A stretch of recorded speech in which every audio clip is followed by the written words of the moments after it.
Gold hub తాకట్టులో ఉన్న బంగారాన్ని విడిపించి కొనబడును. అదే రోజు ఆన్లైన్ ధరకు కొని డబ్బులు ఇవ్వబడును. నమస్తే, వెల్కమ్ టు మనం టీవీ. ప్రస్తుతం ఏపీ రాజకీయాల గురించి మనతో మాట్లాడడానికి సీనియర్ అనలిస్ట్ డివి శ్రీనివాస్ గారు మనతో ఉన్నారు. నమస్కారం సార్. నమస్తే సార్, అంటే షర్మిల గారు అంటే నా రిమోట్ చంద్రబాబు నాయుడు గారి చేతుల్లో ఉంటే మరి నీ రిమోట్ ఎక్కడుంది అని ప్రశ్నించడం జరిగింది. అంటే నీ రిమోట్ ఇంట్లో వైఎస్ భారతి గారి చేతుల్లో ఉందా, మోడీ గారి చేతుల్లో ఉందా అంటూ ప్రశ్నించడం జరిగింది. అంటే ఎలా చూసుకోవచ్చు సార్ ఈ విషయాలన్నీ మనం? రాజ్దీప్ సర్దేశాయ్ ఏదో ఇంటర్వ్యూ చేశాడు జగన్మోహన్ రెడ్డిని. అవునవును, Rajdeep Sardesai national media channel ఇంటర్వ్యూలో ఏమన్నాడు, ఏంటంటే మీ చెల్లెళ్ళు మీ మీదే తిరుగుబాటు అంటే, జగన్మోహన్ రెడ్డి మా చెల్లెళ్ళని చూస్తే సానుభూతిగా ఉంది, డిపాజిట్లు కూడా వచ్చేటట్టుగా లేవు, బాధేస్తోందనో ఏదన్నాడు. నా మీద నువ్వెందుకురా నాయన బాధపడటం, నువ్వు సింపతి చూపించటం నా మీద ఎందుకు?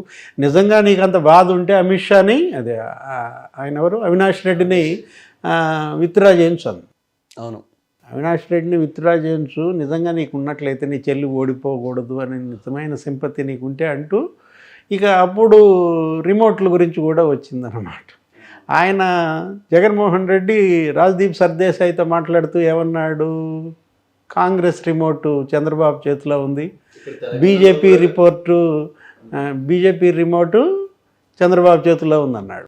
అవును, నిన్నటిదాకానేమో బటన్ల గోల, ఇప్పుడేమో రిమోట్ల గోల.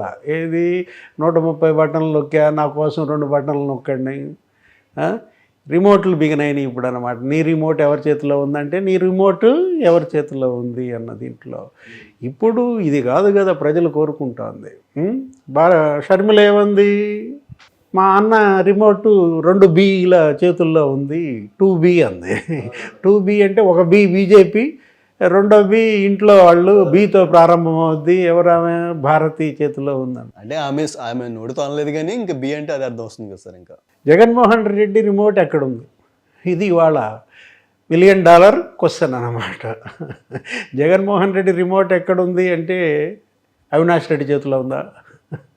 మాంత్రికుడి ప్రాణం చిలక దీంట్లో ఉందంటారు, గూట్లో చిలక ఎక్కడో. ఇప్పుడు జగన్మోహన్ రెడ్డి రిమోట్ ఎవరి చేతిలో ఉంది? భారతి చేతిలో ఉందా, లేకపోతే అవినాష్ రెడ్డి చేతిలో ఉందా, లేకపోతే నరేంద్ర మోడీ చేతిలో ఉందా? అంటే ఇట్లా రిమోట్ ఎవరి చేతుల్లో పెడితే వాళ్ళ చేతుల్లో పెట్టేవాడు ముఖ్యమంత్రిగా ఎందుకు? ప్రజలందరిలో కూడా చర్చ అన్నమాట. ఏంటి, జగన్మోహన్ రెడ్డిని ఎవరో ఆపరేట్ చేస్తున్నారు, ఆయన పనితీరు అయింది కాదు, తనుగా పనిచేయటం లేదు, ఎవరో చేతుల్లో డమ్మీ అయ్యాడు, ఎవరో చెప్పు చేతల్లో పనిచేస్తున్నాడు అనేది ప్రజల్లోకి బలంగా వెళ్ళింది. ఆయన పనితీరు కూడా అలాగే ఉంది. గత 5 ఏళ్ల పరిపాలన చూసినట్లయితే షర్మిలే అంటోంది, అసలు అక్కడ ఉన్నది మా అన్నయ్య కాదని. ముఖ్యమంత్రి కుర్చీలో ఉన్నది జగన్మోహన్ రెడ్డి, ఆయన మా అన్నయ్య కాదు అంది. అంటే మా అన్న మారిపోయాడు, అప్పుడున్న అన్న వేరు, ఇప్పుడున్న అన్న వేరు అంటే ఇదే అన్నమాట. ఏది, రిమోట్ ఎవరో చేతుల్లో ఉన్న రిమోట్ అనుకూలంగా పనిచేస్తున్నాడు అన్నమాట. ఇప్పుడు ఇవాళ షర్మిల ఏమంటోంది, కడపలో నేరానికి న్యాయానికి మధ్య యుద్ధం జరుగుతోందంట, ధనానికి ధర్మానికి మధ్య యుద్ధం జరుగుతోందంట. చాలా బలంగా షర్మిల ప్రసంగాలు ప్రజలపైన ముద్రేస్తున్నాయి. చాలా బలంగా సునీత మీడియా సమావేశాలు ప్రజలపైన ముద్రేస్తున్నాయి అన్నమాట. చాలా డ్యామేజ్ జరుగుతోంది. ఎవరికి? జగన్మోహన్ రెడ్డి ఇమేజ్ పూర్తిగా డ్యామేజ్ అయిపోయిందన్నమాట. ఇప్పుడు కడపలో నిజంగా నేను గనక ఓడిపోతే నేరమే గెలిచినట్టు అది. అవునవును, ఏంటా నేరం గెలవడం అంటే అవినాష్ రెడ్డి గెలవడం. అవినాష్ రెడ్డి హంతకుడు, అవినాష్ రెడ్డి చంపించాడు, వివేకానంద రెడ్డిని చంపించింది అవినాష్ రెడ్డే, A8 CBI అదే చెప్పింది. నువ్వెందుకు అవినాష్ రెడ్డిని కాపాడుతున్నావు? అరెస్టు కాబోయే వాడిని నువ్వెందుకు అడ్డం పడ్డావు? కర్నూలు ఆ రోజు విశ్వభారతి హాస్పిటల్లో అరెస్ట్ చేయడానికి వస్తే మీరందరూ ఎమ్మెల్యేలు, మంత్రులు, కార్యకర్తలు అక్కడ యుద్ధం ఎందుకు సృష్టించారు? ఇప్పుడు ఇవాళ మనం చూసాం, నేను ఓడిపోతానని నా మీద సానుభూతి చూపిస్తున్నావు కదా, నిజంగా నేను ఓడిపోయే పరిస్థితి అయితే నీ కుటుంబ సభ్యులందరూ ఇంటింటికి ఎందుకు తిరుగుతున్నారు? చెల్లి ఎవరు? భారతి ఇవాళ ఇంటింటికి తిరగాల్సిన పరిస్థితి పులివెందుల్లో ఎందుకు వచ్చింది? రాజశేఖర్ రెడ్డి అన్నదమ్ములు, భాస్కర్ రెడ్డి అన్నదమ్ములు, మనోహర్ రెడ్డి, సుధీకర్ రెడ్డి వీళ్ళందరూ ఇంటింటికి ఎందుకు తిరుగుతున్నారంటే మీలో వచ్చింది ఓటమి భయం. జగన్మోహన్ రెడ్డిలో ఓటమి భయం వచ్చింది కాబట్టే ఇంటింటికి తన భార్యని పంపిస్తున్నాడు, ఓట్లు అడుగుతున్నాడు అని ఎవరంటున్నారు? సొంత చెల్లి షర్మిలే అంటోందన్నమాట. మనం చూసాం. అయితే భారతి గారు ఇంటింటికి తిరిగే క్రమంలో ఒక ఒక కొంతమంది వైసీపీ నేతలే, సీనియర్ నేతలే ప్రశ్నించడం జరిగింది సార్. దీనివల్ల వాళ్ళకి ఇంకా ఫుల్ మైనస్ అయ్యే అవకాశం అయితే ఉందంటారా కడపలో? ఇవాళ వైఫల్యాల సునామీలో కొట్టుకుపోతున్నాడు. జగన్మోహన్ రెడ్డికి 5 ఏళ్ల పరిపాలనలో తను ఇది చేశాను, ఈ కంపెనీ తెచ్చాను, వీళ్ళకి ఉపాధి కల్పించాను, ఈ విధమైనటువంటి వనరులు పెంచాను, ఈ రోడ్లు వేసాను, ఈ ప్రాజెక్టులు కట్టాను, ఈ ఇళ్ళు కట్టాను అని ఏదీ చెప్పుకోలేని పరిస్థితుల్లోనే ఈ నిలదీతలు. ఓకే, సాక్షాత్తు ముఖ్యమంత్రి గారి భార్యనే నిలదీస్తున్నారంటే ఇంకా ప్రజల్లో ఏ స్థాయిలో అసంతృప్తి ఉందో, ఎంతగా అసంతృప్తితో రగిలిపోతున్నారో మనకి కళ్ళ ముందు కనపడతారు. ఇప్పుడు ఆ ల్యాండ్ టైటిలింగ్ యాక్ట్ దాని గురించే నిలదీశారు. ఇవాళ అసలు అది ఉడికిపోతుంది అన్నమాట. ఆంధ్రప్రదేశ్లో మనం చూసాం, తెలంగాణలో ధరణి పోర్టల్, ధరణి అనేది కేసీఆర్ మెడకి ఎలా ఉరితాడైందో మనం చూసాం.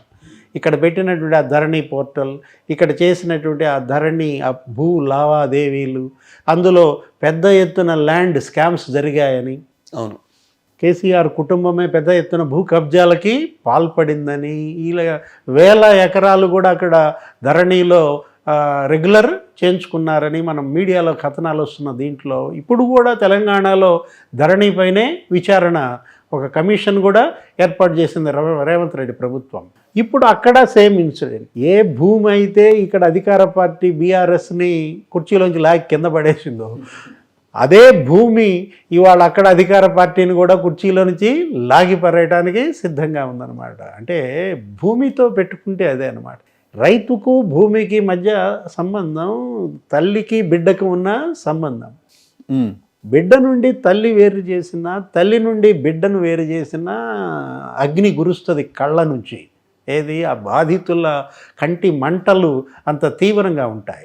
ఇప్పుడు నిన్న మనం చూసాం, భారతిరెడ్డి ఇంటింటికి ప్రచారానికి వెళ్ళినప్పుడు వాళ్ళ సర్పంచే, ఏది వైసీపీ సర్పంచ్ భర్త భాస్కర్ రెడ్డి నిలదీశాడు. ఏమని? పట్టాదారు పాస్ పుస్తకం మీద నా ఫోటో ఉండు కదమ్మా ఉండాల్సింది, రైతుగా నా ఫోటో ఉండాలి, కానీ జగన్మోహన్ రెడ్డి గారి ఫోటో ఏంటి? నువ్వన్నా చెప్పమ్మా మీ ఆయనకి ఆ ఫోటో తీసేయమని. అంటే ఆ ఫోటోయే ఇప్పుడు ఇవాళ కొరుకుడు పడని అంశం.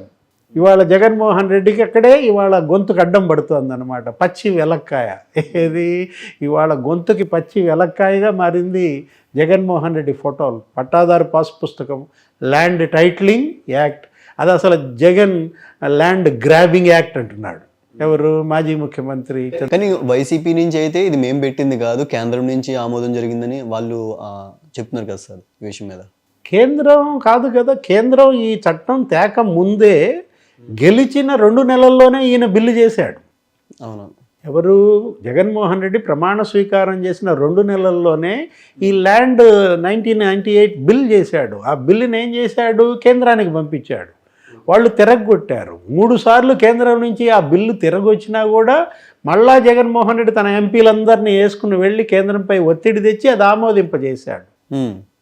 ఇది కేంద్ర చట్టం ఎలా అవుద్ది? కేంద్రం చట్టం తేకముందే ముఖ్యమంత్రి అయిన 3 నెలల్లోనే ఈ బిల్లు తెచ్చాడు కదా. ఇప్పుడు ఏదో ఇది కేంద్రం తెచ్చిందని కేంద్రం మీద వేయాలని చూసినా ధర్మాన ప్రసాదరావు, అజయ్ కల్లం వాళ్ళు ఏదో తాపత్రయపడినా కానీ డ్యామేజ్ జరిగిపోయింది. చేతులు కాలేక ఆకులు పట్టుకుంటే ఏం లాభం? నువ్వు తెచ్చినా కేంద్రం తెచ్చినా నాకెందుకు? అది నా భూమి, నా పట్టాదారు పుస్తకం, దాని మీద నీ ఫోటో ఏంటి? కేంద్రం తెచ్చింది కాబట్టి ఫోటో మోడీది అయిపోయారా?